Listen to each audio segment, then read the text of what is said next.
What is up, guys? It's been a week with the latest and greatest from Fitbit, the Fitbit Ionic, and I'm here to report back to you guys today with the results. Now, the watch is coming in at about $300, which is inching up on that Apple Watch. So does the technology in this Fitbit Ionic match up with the price? And if so, is technology everything? Today we're going to answer all those questions and then some. But before we begin, don't forget to hit that subscribe button. Alright, so let's get this thing started. In the box you're going to find the manuals, the charging cord, and the watch. Pretty straightforward. The setup was super simple. You just download the app, plug in your watch to charge it, and it will take you through all these steps to customize the Fitbit Ionic, and then you're good to go. It only takes about 20 to 30 minutes for this. So let's talk about the aesthetics of this watch. I got the blue slate and gray version of this watch, which I think looks really nice. It also comes in black and also a burnt orange, which also looks very nice in my opinion.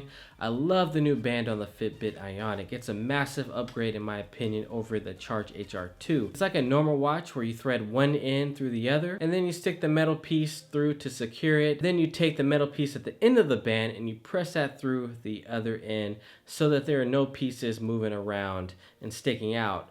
Before, you'd get like the Alta or the Charge HR. These things will get caught on everything: doors, weights, handles, getting dressed, and it was just a major pain. I know people that have just lost their Fitbit because of the clasp on their Fitbit. The Ionic comes with many face presets that you can change to your liking. I went with the stats face because it has all the stats right there: the steps, the calories, the heartbeats per minute, and you can also change the color of the theme, which also is just a very nice touch. Swiping left, you can change the screen wake and the notifications from your phone, and you can also see the battery life. Flipping the watch over turns the watch on, and I find that it's pretty responsive but not overly sensitive to waste your battery. On the side, you're going to find two buttons on the side. The top button brings up a quick pull-up of all your stats. Bottom button takes you to the exercise menu, but we'll get more into that later. On the other side, you're going to find the home button, which takes you back from any screen. I do wish that they had a sliding from the edge to edge, kind of like the iPhone and the Apple Watch. Damn you, Apple. Oh well. I want to come back to this thing of, does technology matter or does value matter?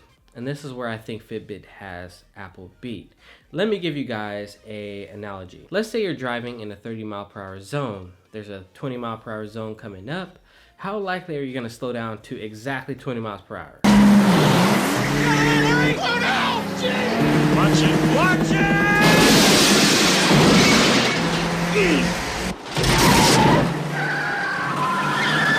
You may slow down to 30, you may slow down to even 25. But let's say that same scenario happened, but this time there's a cop right there, right next to that 20-mile-per-hour zone. You're gonna do exactly 20 miles per hour so that you don't get that ticket. And that's what I equate a Fitbit to. It's a little bit less extreme, but it's there to check your miles per hour, to keep you on track throughout the day. It gives you goals to set for your steps, your calories burned, reminders to get moving throughout the day. I work in a lab and I'm usually seated most of the day, and I love that it reminds me to just get up, win the hour with 150 to 200 steps. Another thing that I really love about this is the relaxation app that allows you to follow a circle with your breath to calm you down. I love doing this in the middle of my workday just to kind of realign myself, and when I'm all over the place, scattered, it kind of just brings me back home. Now, let's get into the music app, and this is where they failed. Because I connected this thing to the Wi-Fi, I connected through my computer, through the USB, still nothing. They need to make this process easier. I've put on the app, and the way I thought it was going to work is they're just going to be able to drag and drop onto the Fitbit program, creating this playlist, but it's just not there yet. Hopefully they can fix this. With Pandora, you need a premium membership, and yeah, I'm not doing that. So for now, no music on my Fitbit Ionic, and like most of you out there are wishing for that Spotify app, I know. Hopefully we get it sooner than later because I need music on this thing. This is one of the main reasons why I bought the thing, is so I didn't have to bring my phone into the gym, and it shouldn't be this hard. The battery life is great. I got about 6 days. And they advertise 4 to 5. And that's with tracking exercises, doing the relaxation app, checking the weather, paying, all the above. And I think this is where the Ionic really has the Apple Watch beat. When I had the Apple Watch, I found myself taking it off to charge it, then I would forget to put it back on before I went to work. I'm not gonna drive back home just for the Apple Watch. And the battery only lasted 16 hours. So I realized that it wasn't really an integral part of my day. Being able to track over multiple days, I think trumps technology. Being able to wear it whenever you need it, to get everything that you need, to track literally everything, food intake, calories burned, steps, how active you are. Having that and having charts and seeing all that, being very visual, will help you get to your goals more so than a pretty screen on your wrist. Let me tell you guys. Seeing all the charts makes me feel like I need to wear it to stay consistent, and that is huge. That is where Fitbit is just winning. The one tracking aspect of this watch that helps me more than anything is the sleep app. Now I work a 9-to-5 job, plus I do these YouTube videos, and it can lead to me staying up later than I should, trying to finish these videos. But seeing it on the app is another story. This thing really makes me go to bed early. It's like a cop on your wrist. Now, where have I heard that before? The new heart rate sensor is more accurate than ever. I used the elliptical and it calculated roughly the same amount of calories burned as my watch did. They are definitely doing something right with this watch. I use it to track my workouts, and it's just nice seeing that constant updates on how many calories you've burned. And it gives you that added motivation like, hey, I'm at 800 calories. Let's do a few more workouts or reps or whatever I need to do to burn 1,000. It's also waterproof. It tracks your swimming activity. It tracks your treadmill activity.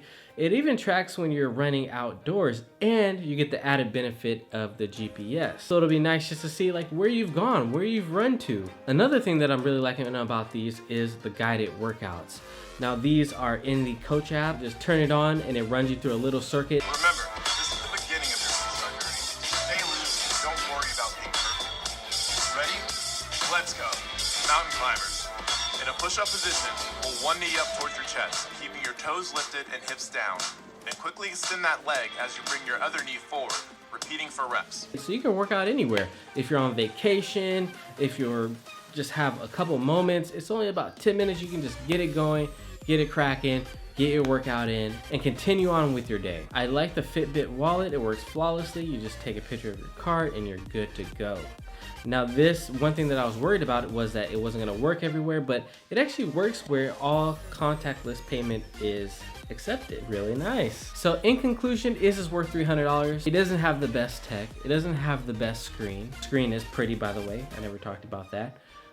Very pretty screen. The value in this thing is that they are pushing their technology, the screen, apps and all that, but they're adding in the days that are needed to show you your progress so that you can progress in life. So the value in this thing far outweighs any technology in my opinion. You can get a pretty Apple Watch, but honestly, I have one and it's like a paperweight now. I don't need it. I don't use it. What am I gonna track for 16 hours? Well, I walked here, there, now I have to charge it. I'm worried about charging it. Then I forget to charge it. Now, I don't care about it. I really don't. You know, we all spend a lot of money on TVs, computers, headphones, I'm guilty. But this piece of tech, I think everybody should have in their arsenal because it helps you live a longer, healthier life. You're gonna be able to experience more life with your family, your friends, stuff that we all want. So I have to ask you guys, what's more important to you guys?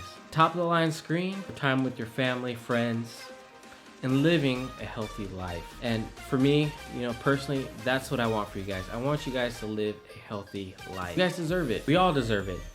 So go out, guys, get a Fitbit Ionic. It doesn't even have to be the Fitbit Ionic. Get the Fitbit Charge ATR. Get the Fitbit Alta. All work amazing.